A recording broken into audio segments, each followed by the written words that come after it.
पास ब्रज में उत्सव हुआ।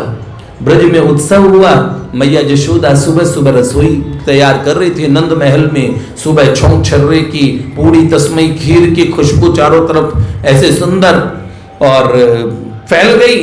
ठाकुर जी अपने बाबा के साथ सोए थे। छोटे से नन्हे से कन्हैया उठे, बाबा मैं उठ के जाऊंगा, मैया कहाँ है? जाके देखा तो वो माँ और रसोई में तैयारी कर रही है। लाला अपरस की रसोई है, जय जय की पूजा होनी है। ठाकुर जी ने कहा जय जय तो हम ही हैं, और कौन से जय जय हैं, किसकी पूजा करेंगे? तो माँ ने कहा मनौती मांगनी है, आज जमुना जी का पूजन होगा, हम जमुना जी का पूजन करेंगे। सब ब्रजांगनाएं और सब ब्रज वनिताएं, तो आज मैया जी की जो माता रानी की, हमारी यशोदा की जितनी जेठानियां हैं, भगवती प्रभावती, भगवती सुषमा, दोनों देवरानियां अतुल्या जी, कुबला जी, ये सब मिलके सुबह सब एकत्र हो गए नंद भवन में। और ठाकुर जी ने कहा मैं भी चलूंगा।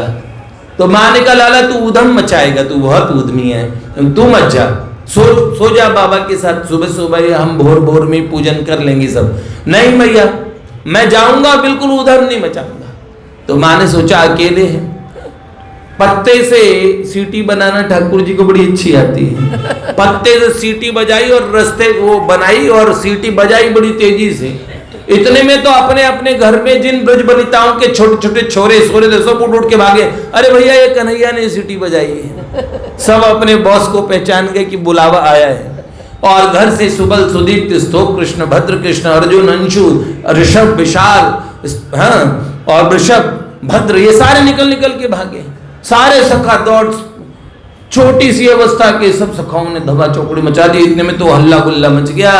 और भैया तब माँ ने देखा तुझे यही मना किया था, तूने ये अपनी पूरी चांडाल चौकड़ी बुला ली, लाला तू बहुत ऊधम मचाएगा। नहीं भैया हम ऊधम नहीं मचाएंगे, हम खेलेंगे, तुम पूजन करना, ठीक है।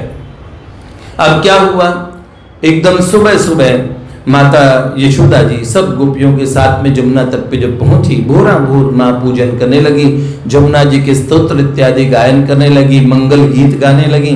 और फिर माँ ने भोग लगाया। दिए, वो जो दिए दोने में बनाते हैं ना, दिए दोने में बना के एक एक और उनका जमुना जी का नाम लेके स्तोत्र पाठ करके मनौती मांग के कि हमारा लाला चिरायु हो, जो ब्रज का राजकुमार है, जो हमारा ब्रज कुल चंदा है, उसे कोई भी खतरा ना हो। देखो भगवान का प्रेमी भक्त, भगवान वो असल में भगवान का संरक्षक बन जाता है। मेरे प्रभु को कुछ ना हो जाए, ये भक्ति की निराली रीत है।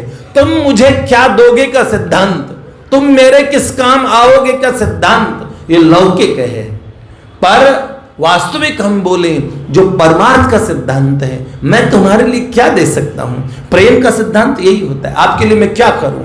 भगवान भक्त से पूछते बताओ वरम ब्रूयात वत्स, पहले वर बोलते हैं कि वर बोलो बेटे, लेकिन प्रेमी भक्त कहता है प्रभु आप बोलिए मैं आपके लिए क्या करूं। ऐसे ही माँ यशोदा सब ब्रज वनिताएं ठाकुर जी के मंगल के लिए कामना करने लगी जमुना जी से। अब एक एक करके दिए प्रवाहित होने लगे। छोटे से ठाकुर जी ने छोटी सी धोती को ऐसे ऊपर घुटनों तक किया और घुटनों तक जल में पहुंच गए। और जैसे वो जो दिए प्रवाहित कर रहे थे ना, तो उधर माताएं सब दिए प्रवाहित कर रही है, एक एक स्तोत्र करके एक मनौती मांग के। ठाकुर जी जल में घुसते हैं, एक एक दिए को एक तरफ लगा देते हैं, इधर भी किनारे इधर भी किनारे। अब माता जी ने इधर पूजन पूरा किया, उधर देखा तो उधर दीपावली मन रही है, सारे के सारे दिए किनारे पे सजा दिए सब इन्होंने।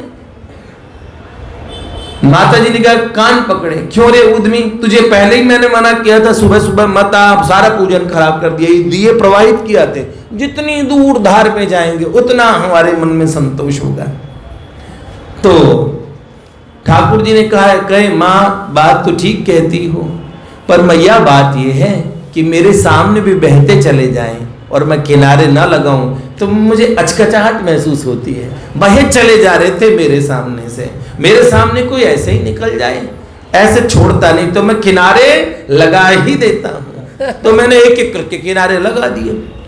तभी माँ को एकदम अचानक जो उनका नैसर्गिक ज्ञान उत्पन्न हुआ कि ये भगवान परब्रह्म है, इस समय मुझे वात्सल्य का इन्होंने सुख प्रदान करने के लिए मेरे पुत्र का स्वरूप लिया है। माँ यशोदा के नेत्र भर आए। उन्होंने कहा लाला एक बात बता, अनंत काल से जीव मृत्यु संसार सागर, इस मौत के संसार सागर में तैरता फिर जा रहा है, डूबता रहता है, फिर आगे उसमें हिचकोले खाती रहती उसकी नाव, तुम सबको पार क्यों नहीं लगा देते, सबको पार क्यों नहीं लगाते? तो ठाकुर जी ने कहा बस माँ बात इतनी ही है कि मेरे सामने तो आए कम से कम, अगर मेरे सामने से गुजरेगा और मैं जाने दूं तो मेरे ऊपर बात है, सन्मुख होना, मेरे सामने होके गुजरना बहुत जरूरी है।